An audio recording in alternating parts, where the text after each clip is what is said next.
زاري تشيتالك حجر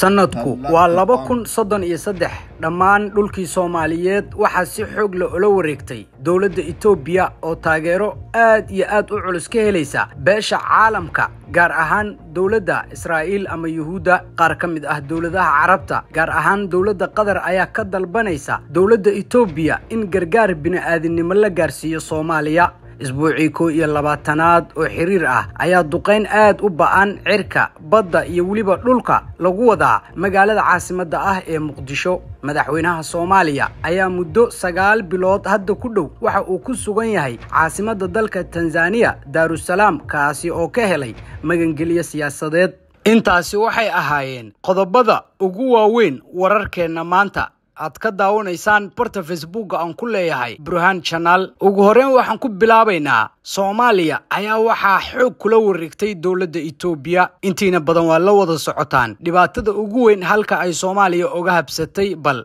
aan dib u milicsano 10 sano ee la soo dhaafay halka ay fidnadan Soomaaliya uga habsatay Somaliland oo xilligaasi ahayd dal iskiis isku magacaabay madax banaanina raadinaysay ayaa dawladda Itoobiya waxa ay la gaartay heshiis 50 sano ah iyada oo ku wareejisay 20 kilomitir oo badda cas ah Itoobiya waxa ay sheegtay in xaggaasi ay ka dhigan doonto saldhig iyo waliba dekad aad iyo aad u weyn madaxweynihii Somaliland xilligaas Muuse Biixi Cabdi oo hadda muddo 3 sano ka hor ah dhintay ayaa dawladda Itoobiya heshiiskaas 50 sano ah waxa uu uga bedeshay in Itoobiya ay dal madax bannaan u aqoonsato Somaliland dadka shacabka ah ee xilligaasi Somaliland ku noolaa ayaa arintaas aad iyo aad uga gadooday qaarkood waxa ay sheegeen aqoonsi iska daayay Abiy in uu rabo in dawladda Itoobiya ay dhammaan la wareegtaba Soomaaliya Abiy Ahmed oo isaguba cisbitaal muddo hal sano ku yaala dalka China ku jira isaga oo la xanuunsanaya xanuun miskaxda ka gaaray ee kansarka ah kaasi ayaa xilligaasi waxa uu Somaliland la saxiixday heshiiskaas aan idin sheegay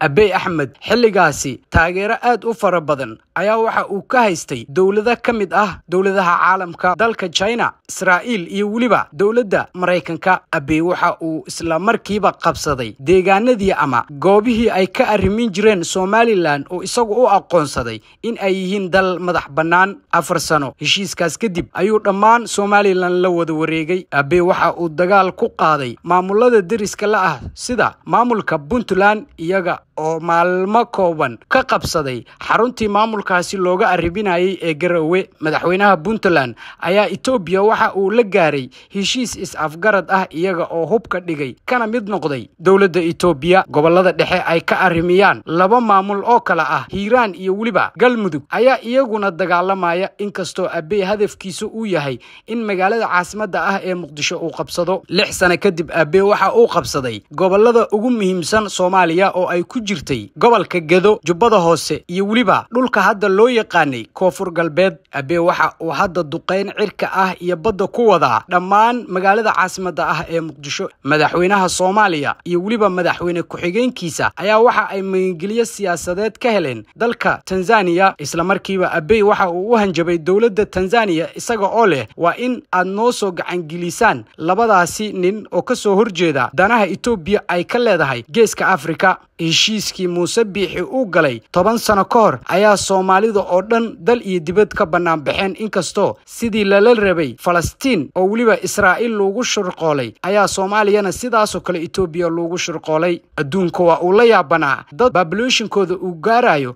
boqol iyo gogo misana aan bad haysan iyo waliba Soomaali qabiil xilligaasi isku dilaysay ururadiimeedna ay ka aasnaayeen in ay badda inta la eg haysato magaalada caasimadda ah ee Muqdisho waa halka kaliya ee Soomaaliya ugu dambeysay Itoobiya inta badan markii laga reebo jabhado yaryar gacanta ay ku hayaan ugu dambeyn dawladda Qatar ayaa dalbanaysa in Soomaaliya xilligan ay u baahan tahay gargaar macaawino maraakiib isku day in Soomaaliya ay macaawino ka dejiyaan magaalada caasimadda ah ee Muqdisho ayaa waxa dhulka la simay diyaaradaha dagaalka ay leedahay dawladda Itoobiya qaramada midoobay waxa ay kula talinaysaa dalalka reer galbeedka in Soomaalida qaxooti ahaan loo qaato wallow weligeedba ay Soomaali meel walba ay tagaan qaxooti ku ahaayeen sidaana ay ku tagi jireen dalka dibaddiisa sheekada hadda aan idin sheegay waa sheeko qiyaali ah laakiin heshiiskii xalay uu saxiixay Muuse Biixi oo ah madaxweynaha Somaliland jamhuuriyadda iskeed isku magacawday